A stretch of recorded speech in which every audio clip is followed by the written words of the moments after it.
আজকে আমরা কথা বলবো ইবনে সিনা স্টকটি নিয়ে। এই স্টকটি এই মুহূর্তে পুঁজিবাজারে খুবই ভালো একটি প্রাইস পয়েন্টে আছে।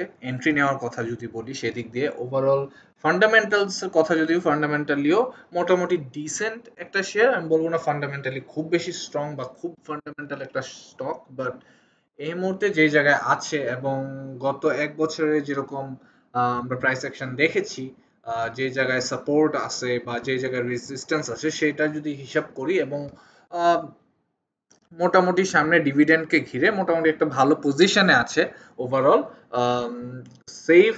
এই হিসাবে যে এই স্টকটি প্রিভিয়াসলিও যদি নিচে নেমেছে, বেশ সুন্দরভাবে বাউন্স ব্যাক করেছে এবং এখনো খুব সুন্দর একটা জায়গা আছে যেখান থেকে একটা সাপোর্ট পয়েন্ট আমরা ড্র করেছি। সেই সাপোর্ট পয়েন্ট নিয়ে আমরা একটু পরেই কথা বলবো।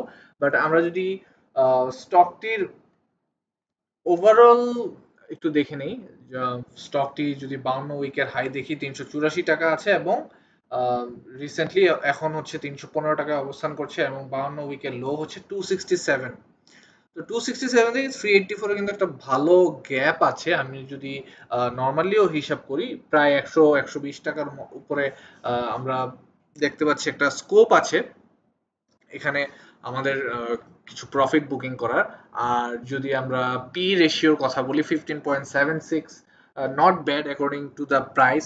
প্রাইস বেশ হাই, এটা নিয়ে কোনো সন্দেহ নেই, বাট ওভারঅল স্টকের পারফরমেন্স পেইড আপ ক্যাপিটালের হিসাবে বা যে পরিমাণ এখন আমরা এর স্টক ফ্লোটিং স্টক আছে সেই হিসেবে কিন্তু খারাপ অবস্থানে নেই। আমরা শেয়ার হোল্ডিংস এর যুগে যদি তাকাই 44.68% ডিরেক্টরদের কাছে আছে এবং ইনস্টিটিউশনালটাও কিন্তু খারাপ না, 23.11%-এ আছে এই মুহূর্তে, যেখানে পাবলিকের কাছে আছে 32.21%। পাবলিকের কাছে যে খুব বেশি কম আছে সেই জিনিসটা সেরকম না, বাট ওভারঅল যদি আমরা ফ্লোটিং শেয়ার্স এর কথা বলি মোটামুটি একনলেজেবল বা একটা স্থিতিশীল পরিস্থিতিতে আছে। আর এখানে আমরা ইপিএস এর কথা যদি দেখি, ইপিএস এ আমরা রিসেন্টলি কোয়ার্টার ওয়ানে হয়তো বা একটু কম ছিল, কিন্তু কোয়ার্টার টু এবং কোয়ার্টার থ্রিতে এসে কিন্তু খুব ভালো গেইন দিয়েছে। আমরা যদি লেটেস্ট কোয়ার্টার থ্রি এর প্রতিবেদনটাও দেখি, ইপিএস ওয়াজ 5.55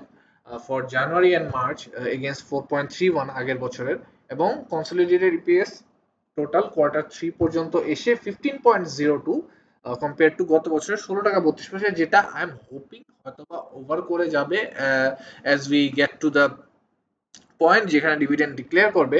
কারণ 15.5 এবং 16.3 এর মধ্যে কিন্তু খুব বেশি ডিফারেন্স না। হোপফুলি কোয়ার্টার ফোর এর যদি একটা ভালো আমরা ইপিএস পাই তাহলে এটা ক্রস করে যাবে। এবং গত বছরের কোন টাইমটাতে ডিভিডেন্ড দিয়েছিল সেটা যদি আমরা একটু চেক করতে নিচে যাই,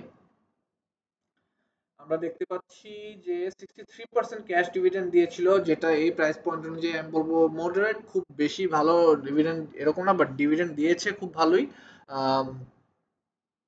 রেকর্ড ডেট ছিল গত বছরের অক্টোবরের 27 তারিখ, আর এটার ডিক্লারেশন এসেছিল 3 অক্টোবর, যা আমরা অক্টোবরের মাসের প্রায় কাছাকাছি এসে পড়েছি। এবং যদি খুব সুন ইবনে সিনার ডিভিডেন্ড ঘোষণার জন্য আমরা বোর্ড মিটিং দেখি তাহলে কিন্তু এটার মধ্যে একটা ভালো ইম্প্যাক্ট আসতে পারে। এই মুহূর্তে কি অবস্থায় আছে সেটা দেখার জন্য আমরা এখন টেকনিক্যাল অ্যানালাইসিসের দিকে চলে যাচ্ছি। টেকনিক্যাল অ্যানালাইসিসের ভিত্তিতে এই মুহূর্তে আমরা আমাদের আগে ড্র করে রাখা একটা সুন্দর সাপোর্ট লেন্থে আসি। সাপোর্টের কথা যদি বলি 315 টাকায় আমরা সাপোর্ট ড্র করে রেখেছিলাম এবং এখন যেখানে প্রাইস অ্যাকশন করছে 15 টাকা 17 পয়সা, সরি 70 পয়সা, এখান থেকে কিন্তু এন্ট্রি নেওয়া গেলে অ্যাটলিস্ট 358 টাকা পর্যন্ত একটা যে রেজিস্ট্যান্স আছে সে পর্যন্ত হয়তোবা আমরা একটা গেম প্লে সামনে দেখতে পারি। এটা ডিভিডেন্ডকে ঘিরে হোক বা বোর্ড মিটিং এজিএম এগুলোকে ঘিরে হোক, হোপফুলি এটা নিউজ যখন আসবে, অ্যান্ড উই আর হোপিং যে ওভারঅল কোম্পানি যেরকম সিচুয়েশন আছে কোম্পানিটি অবশ্যই একটি ভালো কোম্পানি এবং ইবনে সিনার অনেক জায়গায় ইনভেস্টমেন্ট আছে, অনেক সেক্টরে ইনভেস্টমেন্ট আছে, ওই হিসাব করলে কোম্পানিটি কিন্তু ফান্ডামেন্টালি একদম প্রপার ফান্ডামেন্টাল স্টক যদি আমরা নাও বলতে পারি এই মুহূর্তে, মোটামুটি কনসিডার করার মতো একটা ভালো সেফ শেয়ার, যে এটা যদি নেমেও যায় হোপফুলি এই প্রাইস পয়েন্ট পর্যন্ত এসে যাওয়াটা এর জন্য খুব একটা প্রবলেমেটিক হবে না। অ্যান্ড ইবনে সিনা চোখ বন্ধ করে অনায়াসে নিয়ে নেওয়ার মতো একটা স্টক। আমি প্রভাবিত করছি না যে আপনারা নিন এন্ট্রি, বাট আপনারা আপনাদের ওয়াচ লিস্টে রাখতে পারেন যে আহ, দেখতে পারেন যে এখান থেকে এই স্টকটার জার্নি এই মাসে বা এই মাসের শেষে ডিভিডেন্ডকে ঘিরে কতটুক পর্যন্ত আসতে পারে। আমি এক্সপেক্ট করছি অ্যাটলিস্ট 384 এর আগের বার টাচ করেছিল, এইবার হয়তোবা এটা টাচ করুক, বা এর থেকে আমরা যদি 33% একটা সাইকেল দেখতে পাই, মোটামুটি 400 টাকা পর্যন্ত যেতে পারে বলে আমি সম্ভাবনা মনে করছি। ওভারঅল কোম্পানি গ্রোথ যেভাবে হয়েছে, যেভাবে আর্নিং হচ্ছে, এবং নিউজে আসলে ওরকম খারাপ কিছু দেখছি না যেটা নিয়ে হয়তোবা আমরা কোনো নেতিবাচক এফেক্ট মার্কেটে দেখতে পাই। বাট আমরা যদি আরো ভালো সাপোর্টের কথা বলি, 307 টাকা একটা সফট সাপোর্ট আছে, and সেটা যদি ভেঙে যায়, আর এর লোয়ার সাপোর্ট হচ্ছে মানে কতটুকু পর্যন্ত যে নামতে পারে সেটাও আমাদের একটু যাচাই করে রাখা উচিত। আমরা যদি একটা স্ট্রং সাপোর্টের কথা বলি, সেটা হচ্ছে এই লেভেলে। এই লেভেলের একটা ভালো স্ট্রং সাপোর্ট কি, আমি মনে করি না কখনোই স্টকটি এর নিচে যাওয়ার মতো ক্যাপাবিলিটি রাখে, বা অ্যাটলিস্ট বাজারের অবস্থা খুব বেশি খারাপ না হয়ে গেলে। আর আমরা এটা বারবার বলে আসছি যে সামনে নির্বাচনকে ঘিরে অনেক স্টকেরই প্রাইস হয়তো বাড়তে পারে, এবং আম, পুঁজিবাজারে যেহেতু আমরা একটা স্টেবিলিটির ইঙ্গিত পাচ্ছি, সেটার সাথে সাথে কিন্তু অনেক স্টকই একটা প্রাইস পয়েন্টের উপর ঘুরে দাঁড়াবে, and হয়তোবা এর উপর থেকে হায়ার হাই ক্রিয়েট করে করে সামনে যেতে পারে। এরকম কিছু স্টকের কথা যদি আমরা বলি, অবশ্যই ইবনে সিনার নাম সেখানে আসে, এবং ইবনে সিনা অবশ্যই আমি মনে করি এই যে সাপোর্ট লাইন এটার উপরে থাকার মতো স্টক। যদিও আমরা 1 ইয়ারের মধ্যে এখানে ড্রপ করতে দেখেছি, মে মাসের ড্রপের সাথে সাথে এটা কিন্তু 279 লেভেল পর্যন্ত এসেছিল, আমরা 270-এর নিচেও প্রাইস অ্যাকশন হতে দেখেছি।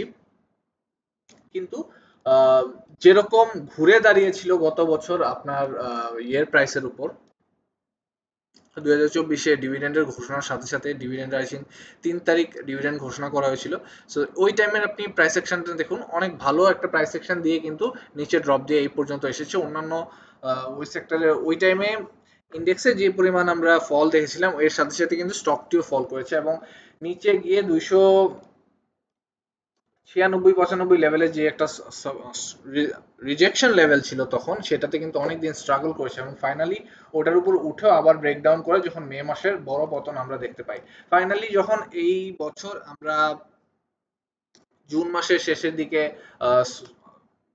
ইন্ডেক্সে লোয়ার লো ক্রিয়েট হওয়ার পর থেকে উপরে উঠতে দেখেছি, যে আপট্রেন্ডটা দেখেছি, আপট্রেন্ডের সাথে সাথে অন্যান্য স্টকের মতো এটাও কিন্তু অনেকটা উপরে উঠে এসেছে, যেটা একটা স্ট্রং রিজেকশন জোন। এটার জন্য আমরা কনসিডার করছিলাম 315, সেটার উপরে কিন্তু এখন ঘুরে দাঁড়িয়েছে, এবং রিসেন্টলি আই থিঙ্ক 335 পর্যন্ত প্রাইস অ্যাকশন করে 315-তে আবার এসে সাপোর্ট নিয়েছে, এবং হোপফুলি ডিভিডেন্ডের নিউজ হোক, ইপিএস বা বোর্ড মিটিং এর নিউজ হোক, সবকিছুর সাথে নিউজ যদি ভালো ভালো কিছু নিউজ আমরা পাই, এটা হয়তোবা নিউজের সাথে 358 পর্যন্ত চলে যেতেও পারে, অথবা এবার যদি খুব ভালো ডিভিডেন্ড আমরা দেখতে পাই, এটা ক্রস করে আমরা উপরেও যেতে দেখতে পারি, বাট সেটার জন্য আমাদের অপেক্ষা করতে হবে অবশ্যই।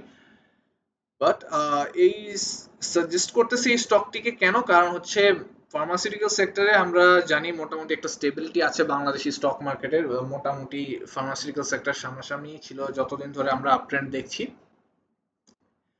এই সেক্টরের মধ্যে না অনেক অনেক স্টকই ভালো ভালো আছে, বাট অন্য অনেক স্টকের পাশাপাশি এটা খুবই ভালো মানের একটা স্টক, এবং আম, এই মুহূর্তে আন্ডার পেইড অবস্থায় বা আন্ডার রেটেড অবস্থায় যেসব স্টক আছে এগুলোর মধ্যে অন্যতম, এবং একটা সাপোর্ট লেভেলে আছে, সুন্দর লুক্রেটিভ প্রাইসে আছে।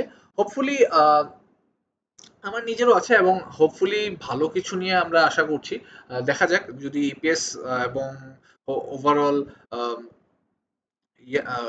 ইয়ারের পারফরমেন্স ভালো থাকে, হোপফুলি আমরা ডিভিডেন্ডের ঘোষণা এবং বোর্ড মিটিং এর ঘোষণার সাথে সাথে ভালো প্রাইস সেকশনে এটাকে যেতে দেখতে পারি। এরকম আরো অনেক ইন্ডিভিজুয়াল স্টক নিয়ে সামনে হয়তোবা আমরা ভিডিও বানাতে যাচ্ছি। আপনারা আপনাদের সাজেশনস অবশ্যই রাখুন। আপনাদের কি মনে হয় ইবনে সিনা অ্যাজ এ স্টক ফার্মাসিউটিক্যাল সেক্টরে কত ভালো করতে পারে, এবং আপনারা কি মনে করেন ফার্মাসিউটিক্যাল সেক্টরে এটার মতো এরকম সেফ বা ভালো বেসের স্টক কি আছে, সেটা আমাদেরকে কমেন্ট সেকশনে জানাতে পারেন। এবং যদি ভিডিওটি ভালো লেগে থাকে অবশ্যই সাবস্ক্রাইব করে নেবেন। হেল্পফুল মনে হয়ে থাকলে সামনের সব ভিডিওর জন্য আপনারা সাবস্ক্রাইব করে রাখতে পারেন। কমেন্টে আপনাদের মতামত অবশ্যই সবসময়ের মতো জানাবেন। ট্রাই করেছি আমার লাস্ট ভিডিওতে আপনাদের রিকোয়েস্ট করা অনেক স্টকের অ্যানালাইসিস দেওয়ার, এরকম যদি আপনাদের সামনে আরো থাকে স্টক নিয়ে অ্যানালাইসিস দেওয়ার জন্য রিকোয়েস্ট থাকে, সেটা আমি ট্রাই করব কভার করার আমার সামনের ভিডিওগুলোতে। এবং হোপফুলি আরো ইন্ডেক্স নিয়ে আলোচনা হবে। ইন্ডেক্স যদিও আমরা জানি যে একটু সফট অবস্থায় আছে, আমরা একটু আমাদের সাপোর্ট হয়তোবা আম, খুব বেশি স্ট্রংলি ধরে রাখতে পারছে না, কিন্তু আমি সামনে বাজার নিয়ে অনেক আশাবাদী, কারণ সামনে নির্বাচন আছে এবং নির্বাচন যদি আহ, হয় এবং আমরা যদি পুঁজিবাজারের স্টেবিলিটিটা ফাইনালি দেখতে পাই, তাহলে কিন্তু বাজার প্রত্যেকদিন ১,৫০০ থেকে ২,০০০ কোটি টাকার লেনদেন আমরা এক্সপেক্ট করতে পারি এবং হোপফুলি ৬,৩০০ ইন্ডেক্স ক্রস করতে পারে ফিউচারে। এই আশা নিয়ে আমি প্রত্যেকদিন ভিডিও বানাচ্ছি এবং আপনাদের যদি হেল্প করে থাকতে পারি সেটা আমার জন্য সার্থকতা। দেখা হচ্ছে নেক্সট ভিডিওতে। কালকে হোপফুলি 10 PM এ আমরা আরো একটি ভিডিও দিতে যাচ্ছি। সেটার জন্য সাথে থাকুন এবং নেক্সট ভিডিও দেখার ইনভাইটেশন দিয়ে আজকের জন্য গুড নাইট।